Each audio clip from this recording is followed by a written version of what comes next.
Before we start, a message from our sponsor. What are you talking about? You know, the sponsor, like someone who sponsors our videos. What sponsor? Where'd you get that information from? No, we don't have a sponsor. I thought we got the email from the, who said that they're What willing emails? to, kind What of... emails? I'm doing the emails. You don't even look at the emails. There was no email. Shall we just run with the video then? Should you really? Oh, stop wasting people's time. Run the video. My first plan was to make this video not actually about this product, which is the Dell XPS 15, but actually a Razer Blade 15. But there was some complications with the Razer. Maybe I can review the Razer a bit later. If you want to know the story, you can click up there and find out the story. But what we're talking about here is an editing laptop. What's the best editing laptop that you can find? So before we're gonna go all into the reviews and certain different aspects, like what I'm doing with the laptop and where I'm coming from. So if you're watching this and you can relate to me and my situation, you can know that you can expect similar results, similar things.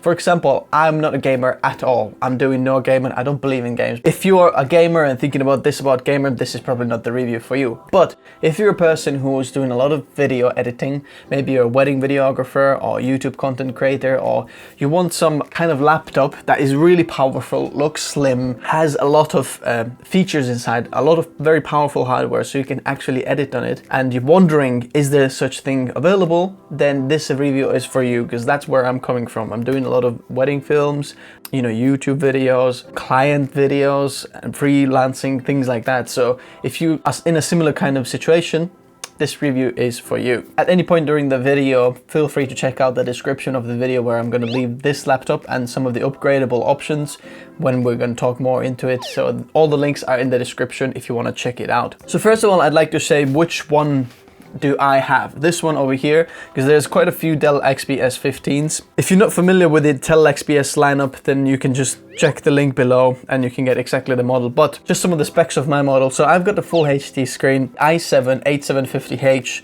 processor, GTX 1050 Ti, 16 gigabytes of RAM and 512 gigabytes SSD inside. Now this laptop is upgradable later if you want to do that, but these are the specs for mine in the box. If you want to watch the unboxing is also over there. Yeah. So let me answer the biggest question for you straight away. Do I recommend this laptop, and did it match my expectations, and was it as good as I expected it to be? And the answer is yes. I do recommend this laptop, and out of the box it's going to be a great experience.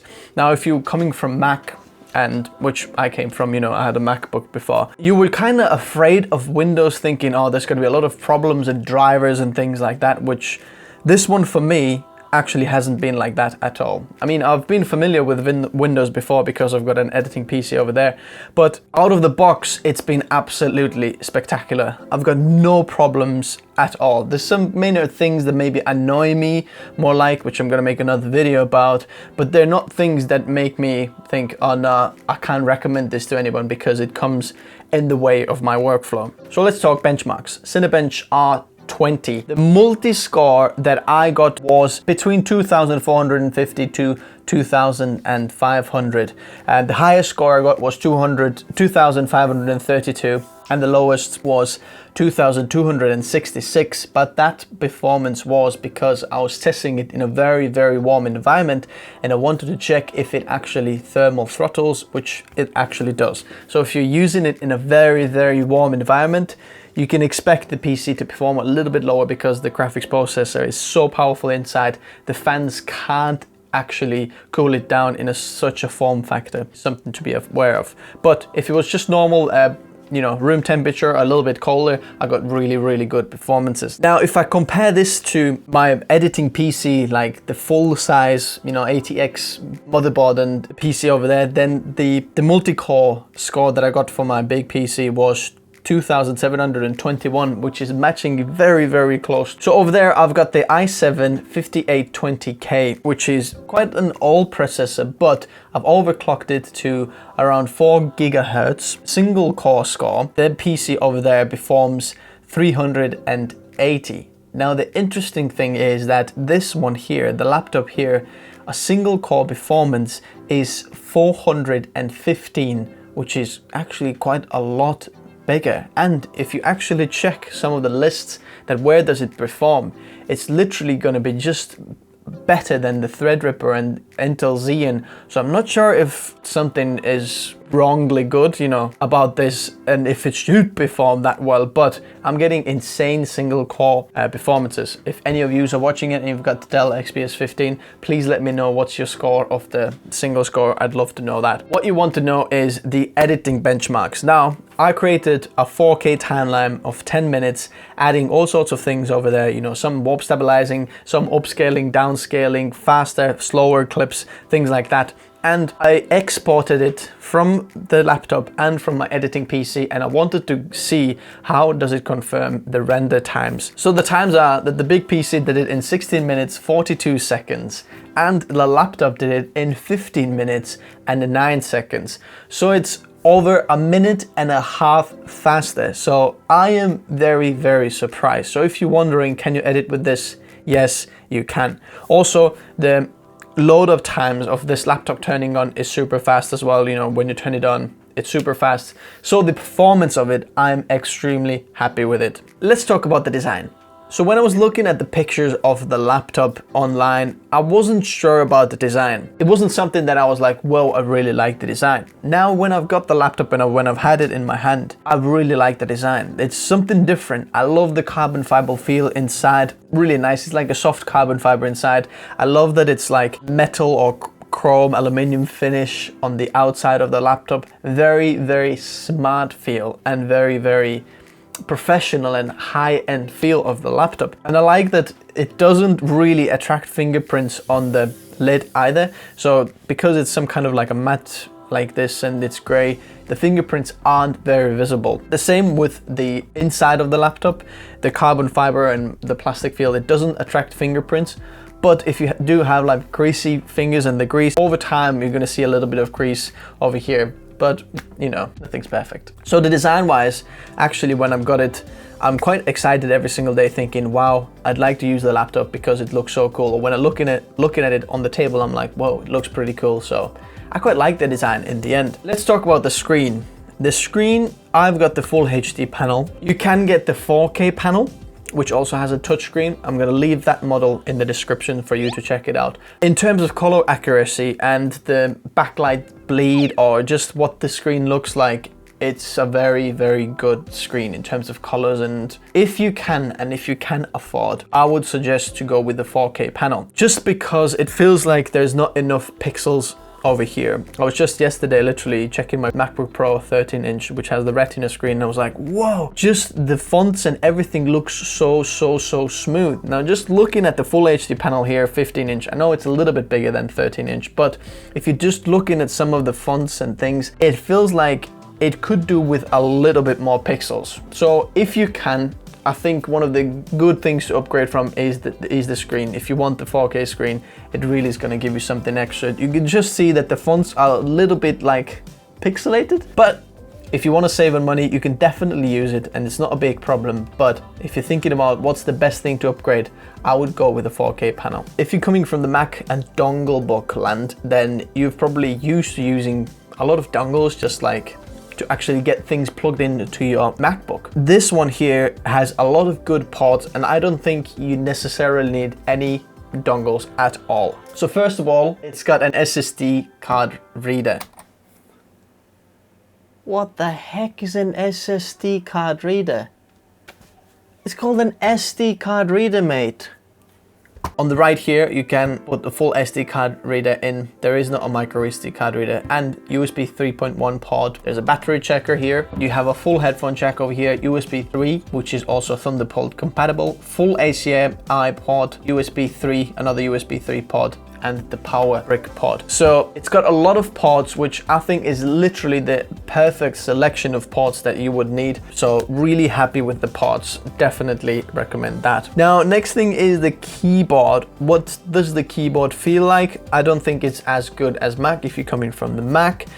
If you're coming from the Windows, I think probably the keyboard for me was one of the weakest things over here. Just typing in things, I kept missing some of the keys, and especially with the backspace. The backspace, I think mine has some kind of problem that wherever I'm hitting it, often I'm missing the actual center of the button, which means it doesn't actually click. I find it quite annoying. So in terms of the keyboard, I think it's all right. If you don't do like a lot of typing, or if you're probably a student, I would go with something cheaper with a better keyboard. Just go and check them out and feel them in some kind of shop. But for editing, you don't really do that much typing, so it's all right. Some of the bigger gaming laptops and very powerful high-end laptops, they have very loud fan noises. Like when I had my Razer, it was very, very loud. It's like the laptop can fly.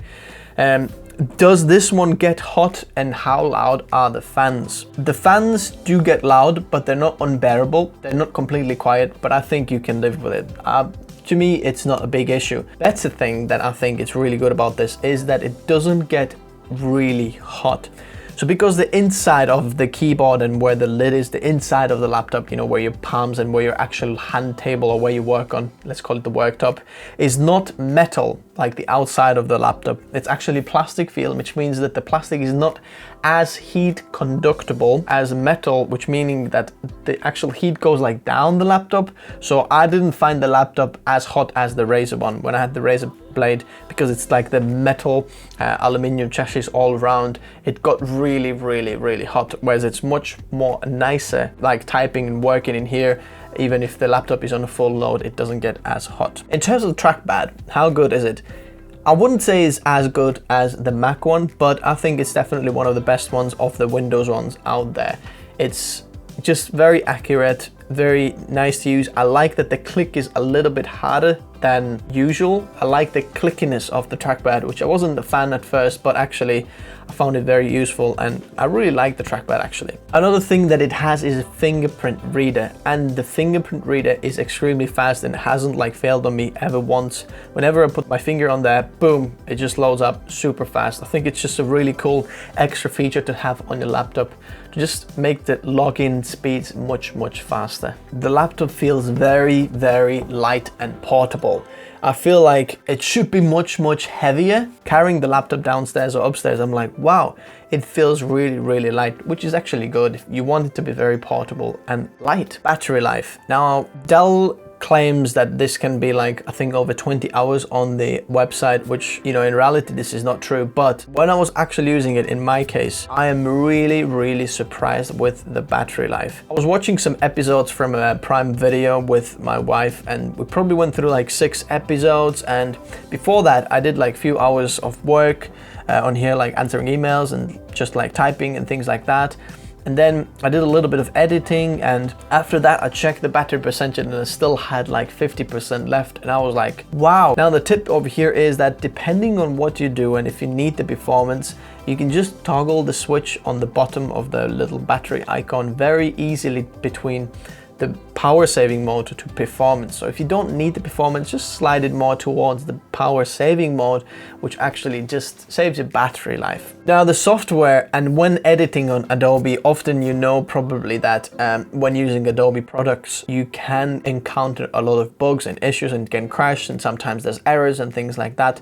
Whereas in this case, I haven't had a single error on this when using Premiere Pro, Photoshop, Lightroom, Media Encoder. Not a single problem, which I'm really super surprised about actually, because I was expecting there to be problems. But I think Dell's really configured the software and really worked with Adobe, I think, to actually make the usability of this with the Adobe products really, really well and efficient. I can see that even the software and how the Windows is configured for this hardware is very efficient. Like some of the things just saves the battery. Like I can see that when I'm not using the keyboard backlighting just dims down. It knows that I'm not using it, just saves the battery, which is just really nice to see when you just notice these little things and think, okay, someone's actually put a lot of work into making this software very, very efficient so you can have a good experience. So now the main question is, could this laptop replace a big editing PC or take all of your editing on a go? The answer is yes, absolutely, definitely.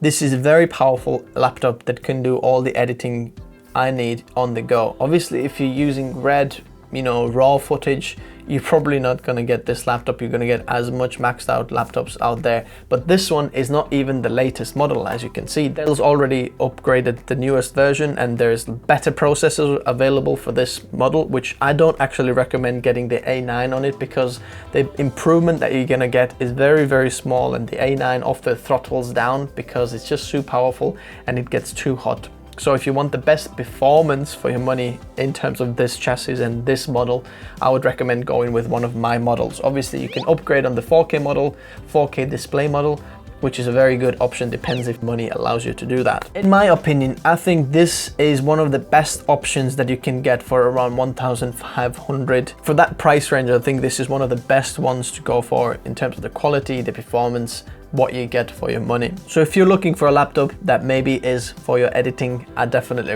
recommend this one.